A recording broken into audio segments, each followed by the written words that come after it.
Os. Este vídeo eu dedico aos graduandos da Faculdade de Educação Física da Universidade FIG Unimesp, a pedido do professor Júlio Magalhães.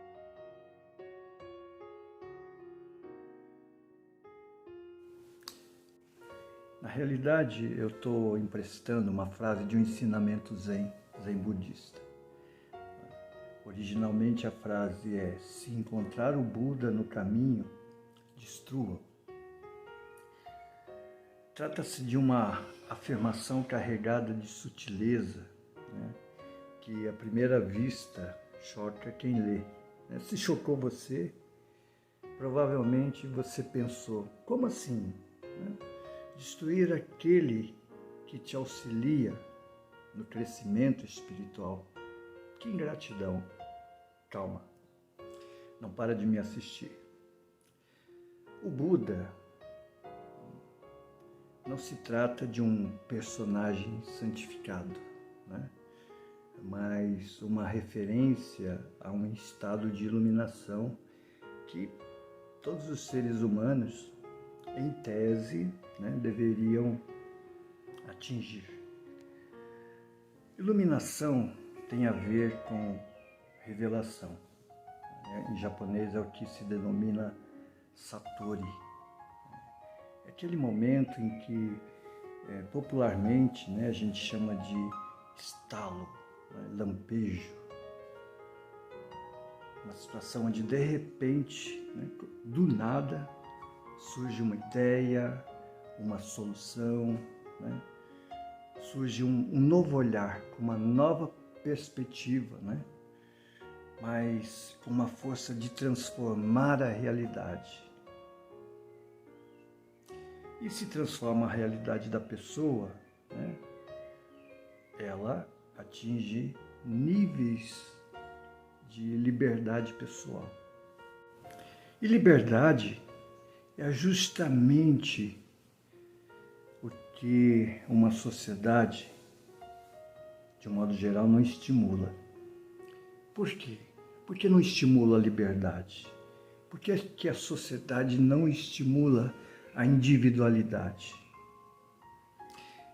É que na tentativa de controle e dominação, onde numa sociedade existe uma padronização de comportamento, para isso não há interesse em preparar indivíduos para exercerem autonomia no seu modo de pensar e agir. Em outras palavras, a pessoa tem de ser aquela que se submete, aos mandatos culturais, às imposições de uma sociedade, de um sistema, onde o indivíduo não passa de uma engrenagem. Então ele tem de ser uma pessoa adaptada, uma pessoa silenciada, uma pessoa boazinha. E aí a gente vê surgir uma legião de pessoas, infelizes, apáticas, sem falta de vontade e determinação, justamente por terem medo de exercer o maior poder que um ser humano possui e que faz a diferença na vida delas. Esse poder de decisão. Bom, se você se identificou com o que eu estou falando até agora, provavelmente você apresenta grandes dificuldades em assumir compromissos, ser comprometido por algo. Você pode ser uma pessoa que fica procrastinando, adiando uma decisão, ou quando você toma uma decisão, essa decisão provavelmente foi uma decisão onde você foi influenciado por terceiros. Provavelmente você, pelo medo, tende a desistir de um objetivo, né? um merecimento, logo na primeira dificuldade. Provavelmente você acredita na sorte, nos poderes sobrenaturais para vencer. Não acredita nas tuas capacidades. E assim vai. Uma longa lista, né? Surge através dessa cultura, né? Dessa sociedade que não estimula a individualidade, né? A força de vontade, a coragem de ser. Bom, esses hábitos que eu relacionei aí são, logicamente, tremendamente danosos, né? E são estimulados por influências do meio, pelos amigos, né? Pelo círculo social de convivência, pela família, pelo sistema, pelas instituições, enfim, e principalmente, né? Por professores, né? Por todas as pessoas significativas que marcaram nossas vidas. Quantos de nós ainda, né, ecoa em nossa mente palavras ofensivas, desqualificadoras, né, do tipo: "Ô criança desastrada, só me dá trabalho, né? Você não sabe nada, cala a boca." E assim outras ofensas, né? Isso desde pequeno. E isso vai marcar tremendamente, né, na formação, no desenvolvimento da identidade da pessoa. Quantas pessoas não têm aí sequelas, né, adquiridas dentro de uma sala de aula? Eu lembro, na minha época de ginásio, né, um acontecimento muito marcante, um acontecimento relacionado com 2 professores. Um eu citarei o nome, professor Osvaldo, professor de História. Pensa numa pessoa beirando 50 anos, né? Um caminhar tranquilo, lembro ele atravessando o pátio da escola, tranquilamente, sempre com um sorriso no rosto, né? Enfim, demonstrando uma serenidade. Outro professor, né, que eu não vou citar o nome, ele lembra o personagem do filme The Wall, do Pink Floyd, né? Vou deixar o link no post desse vídeo, né? Assiste o Clips, né? E você vai viajar, né, nessa minha história, tá? Pensando nesse professor tirânico, né? Você vai ter uma ideia de como que era esse professor a partir do personagem do vídeo. Bom, esse professor, né, era desequilibrado, né? Uma pessoa com a carranca dura, né? E descarregava, né, as descompensações dele, as neuroses, né, em cima da gente. Nesse vídeo do The Wall, né, vocês vão ver lá um professor que descarregava essas neuroses nos alunos, mas quando ele chegava em casa, né, ele era pisoteado pela mulher, né? Lógico, aí ele ia descarregar as neuras dele nos alunos. Bom, houve 2 episódios, né, altamente marcantes na minha forma de pensar. E principalmente, eu trago muito isso enquanto sensei, enquanto professor de karatê. Bom, o professor Osvaldo, ele era mais que um educador, né? Ele era, na realidade, um facilitador, né? Ele facilitava o nosso desenvolvimento, né? Não somente como aluno, na aprendizagem, mas ele facilitava o nosso desenvolvimento como pessoa, como ser humano. Eu sou prova disso. Vocês vão entender quando eu terminar essa história e contar a história do outro professor tirânico. Bom, eu sou tímido, né?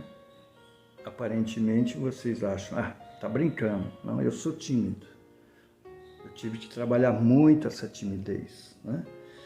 E hoje, né, quando eu vou gravar um vídeo, eu estou muito à vontade, né? Quando eu vou dar uma palestra, estou muito à vontade, né? Mas eu me dei ao trabalho de superar essa minha timidez, ok?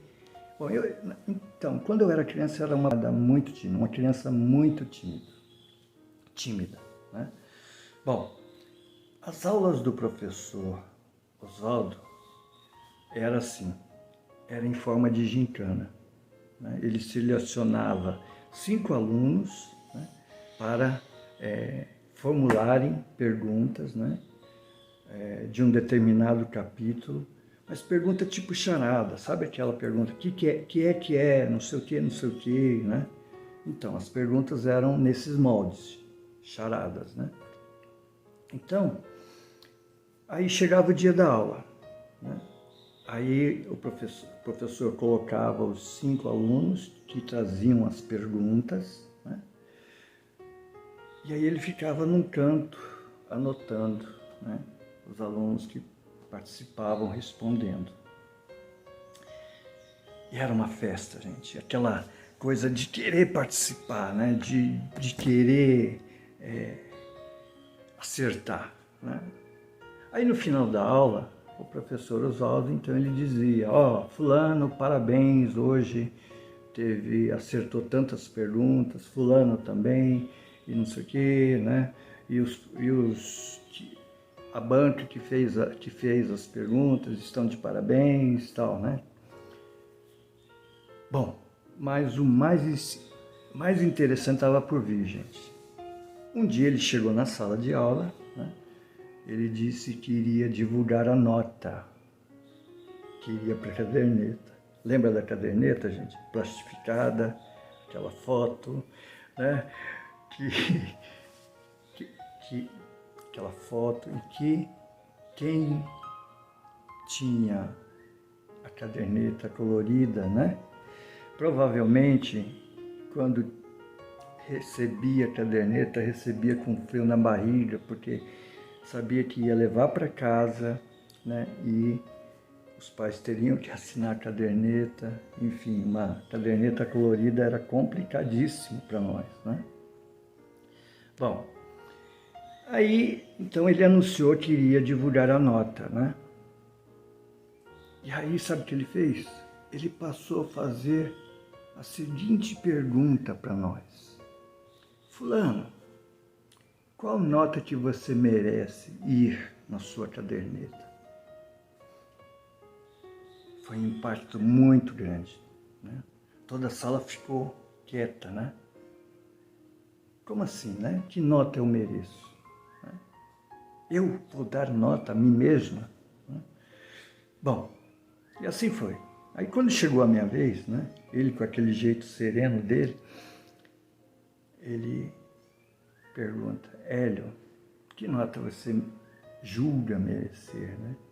Aí eu encolhido, né? Tímido. Eu disse, 6, professor. E ele, mais. 7? Não, Hélio, mais. 8? Mais, né? Aí eu cresci, né? Aí minha nota, cheguei a 9,5. Fantástico, né? Ele nos encorajava a nos posicionarmos na vida com sentimento de valor próprio, né? Estimulando a todo momento a nossa autoestima. Bom, vamos ver o outro lado, o professor tirânico. Em compensação, havia aquele professor, né? Ele era um estrangeiro, né, com seus quase 70 anos, foi educado na Inglaterra, igualzinho o personagem professor do filme The Wall, né? Ele se vestia recatadamente, né? Um típico senhor britânico, né? Bom, na realidade ele era um sádico que adorava deixar a gente aterrorizado nas aulas. Como que era a aula dele? Cada aula ele sorteava alguns alunos para ir lá na frente do quadro negro explicar a tarefa passada anteriormente. E olha como que ele fazia isso, gente. Ele pegava o diário de classe, né? E ficava andando de um lado, de uma ponta a outra, frente ao quadro negro, né? Em silêncio, olhando para o diário de classe, né?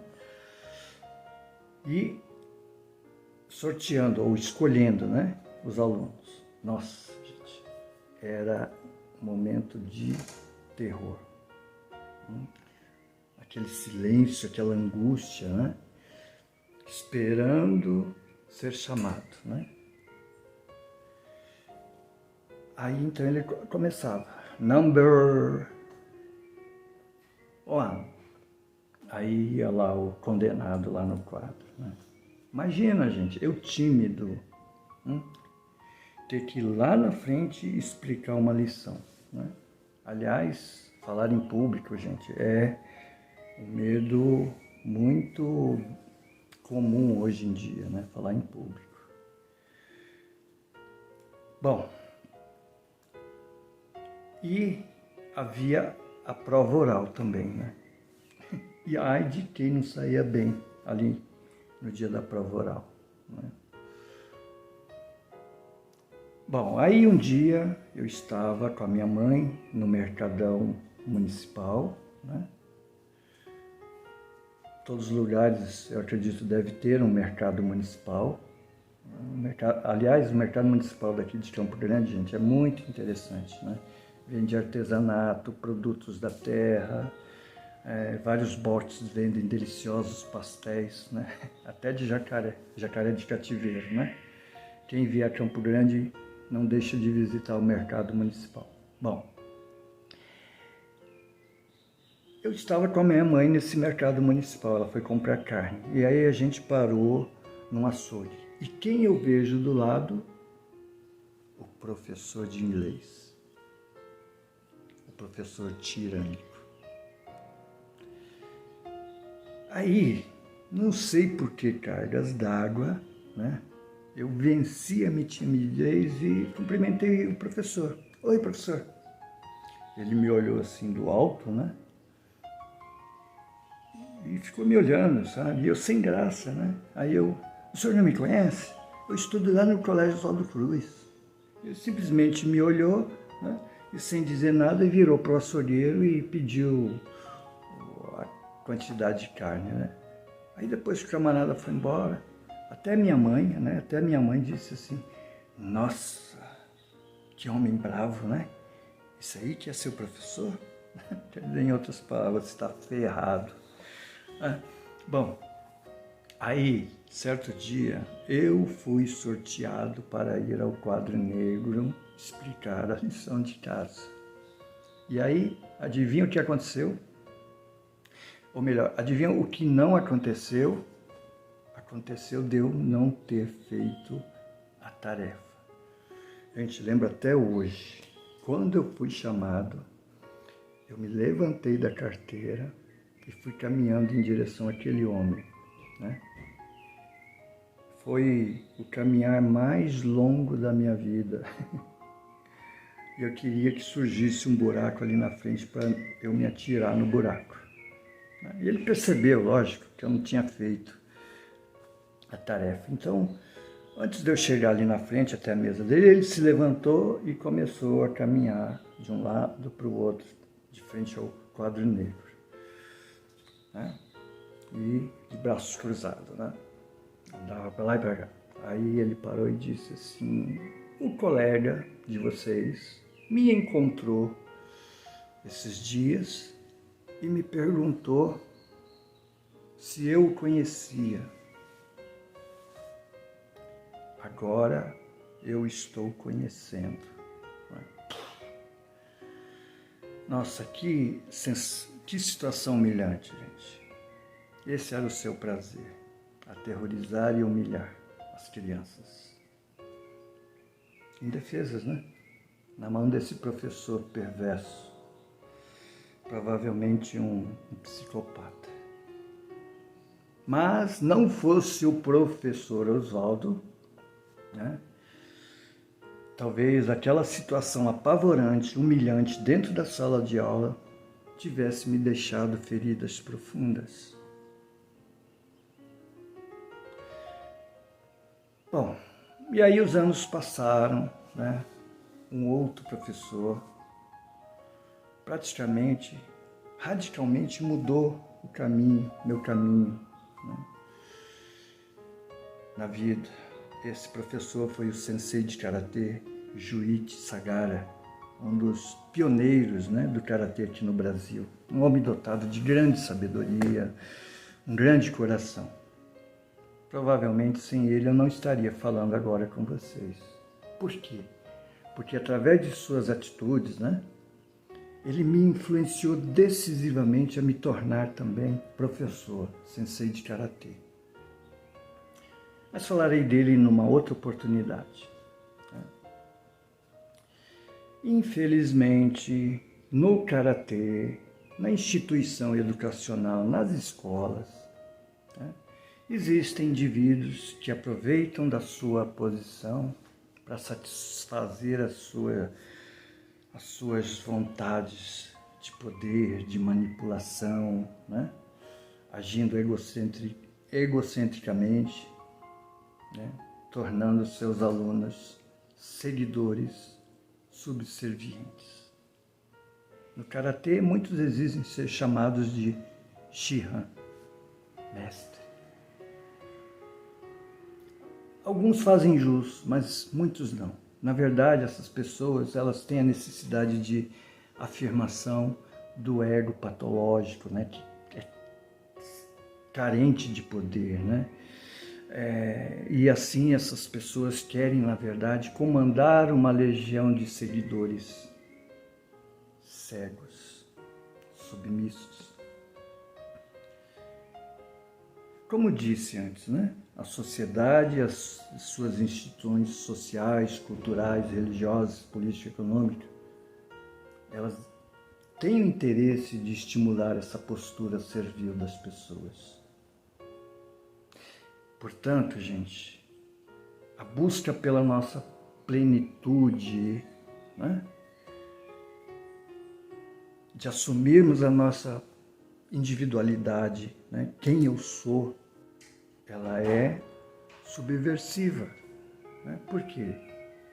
Porque isso se relaciona com a nossa liberdade de ser e estar no mundo. Então vai contra os interesses dessa cultura que utiliza a alienação como forma de manipulação e controle a partir de uma autoridade externa. Por isso, né, o ensinamento Zen, se você encontrar o Buda, né, quer dizer, uma autoridade externa, destrua. Se você é karateca, encontrar um mestre, destrua.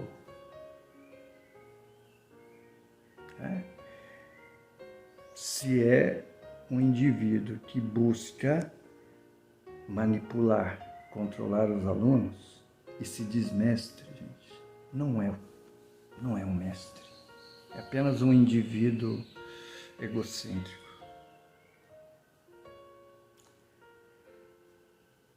Que quer que as pessoas, né, deixem de decidir por conta própria, né, e se deixem levar pelas imposições vindas de fora. Agora, deixar de decidir por conta própria é você deixar de viver a própria vida, né? É fundamental cultivar a confiança, sim, na autoridade que não está fora de nós, mas que está em nosso interior.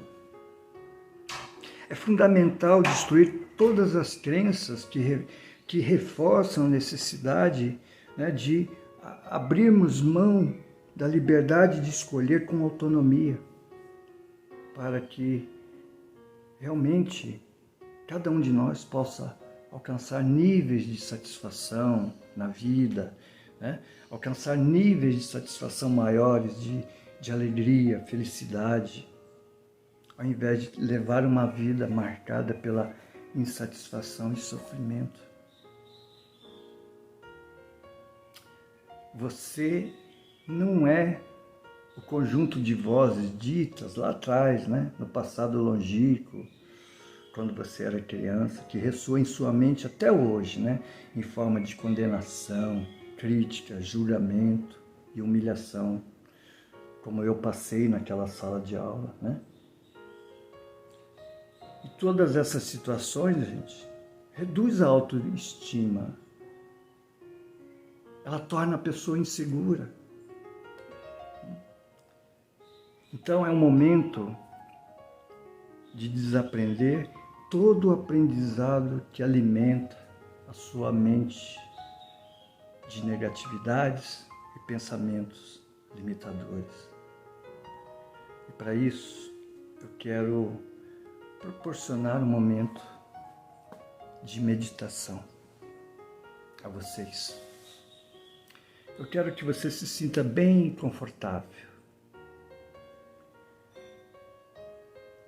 Isso. Sentados ou deitados. Respire profundamente.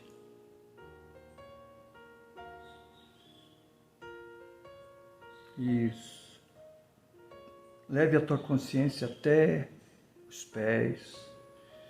Continua subindo pela panturrilha, joelhos, pernas, virilhas,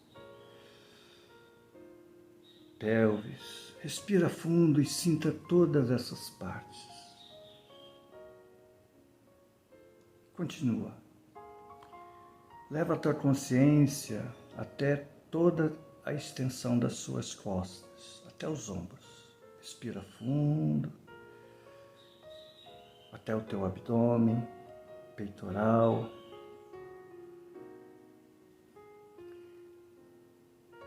Até a extremidade dos dedos das suas mãos. E essa consciência continua subindo pelos braços. Respira fundo e sinta todas essas partes. E continua a tua consciência agora na nuca, na garganta, no rosto, couro cabeludo, as orelhas. Respira fundo e sinta todas essas partes. Respira profundamente e sinta todo o teu corpo.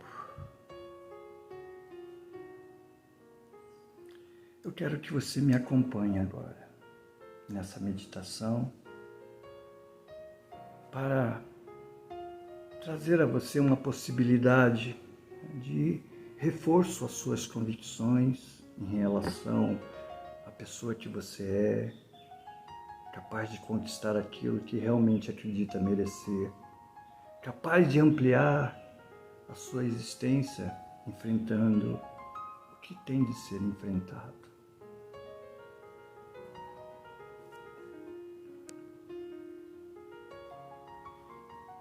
Quero agora que você faça um exercício de questionamento às suas verdades,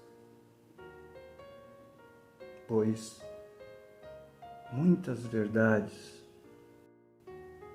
muitas delas ou estão inadequadas ou são crenças em valores impostas de fora para dentro de você. Pergunte o que realmente você quer para a sua vida. O que você quer para a sua vida? É um desejo? É um anseio que vem da sua alma? Ou é uma imposição? A tentativa de você se ajustar, de você ser aceito pelas pessoas. O que você quer é autêntico a você?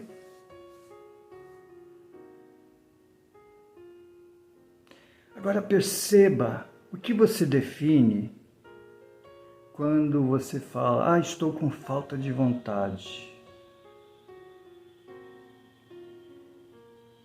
Estou com preguiça, estou indisposto. Defina melhor quando você faz essas afirmações.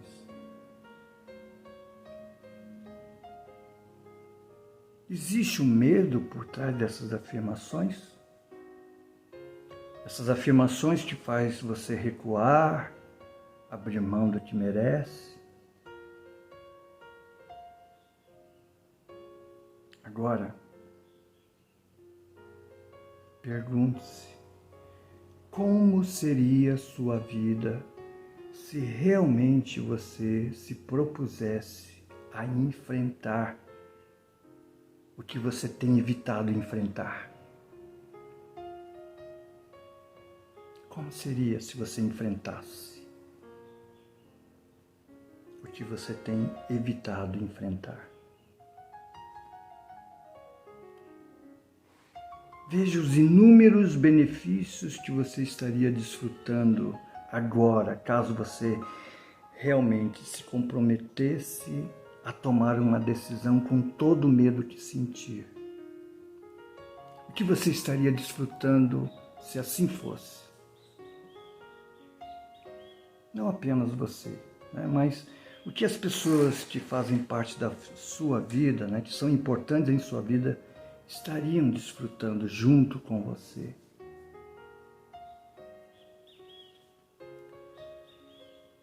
Muito bem, fica com essa visão de você desfrutando a plenitude, a alegria, o prazer de viver, ao ser responsável pelas suas escolhas, pelas decisões e o mais importante, de ser um agente transformador da própria vida. Fica com essa visão. Muito bem, respira fundo, trazendo para o seu interior a energia do universo, um ar renovado, de energia que dá movimento a tudo que existe, que mantém o universo coeso, e em expansão. E a cada célula, a cada órgão, a cada músculo, traga toda essa energia. Isso. Para que você então sinta afetado positivamente. Para que você expanda a sua existência e ultrapasse os limites criados por suas crenças que não são verdadeiras e que necessitavam ser desafiadas. Vá recobrando a consciência, isso, mexa os pés, os braços, dá uma espreguiçada. E para encerrar, gente, a palavra sensei significa aquele que veio antes e que se propõe a transmitir seu conhecimento. Então, aos educadores, não só educadores, líderes, porque um líder é educador também, E todas as pessoas que exercem influência significativa, no meio onde vive, que faça da sua posição um farol, um farol a revelar a direção a seguir daqueles que carecem de um sentido na vida. Seja um facilitador para a vida, como o professor Oswaldo foi para mim. Ele contribuiu para eu destruir um mestre de fora e encontrar um mestre dentro de mim. Saúde, harmonia e muita paz a todos. Os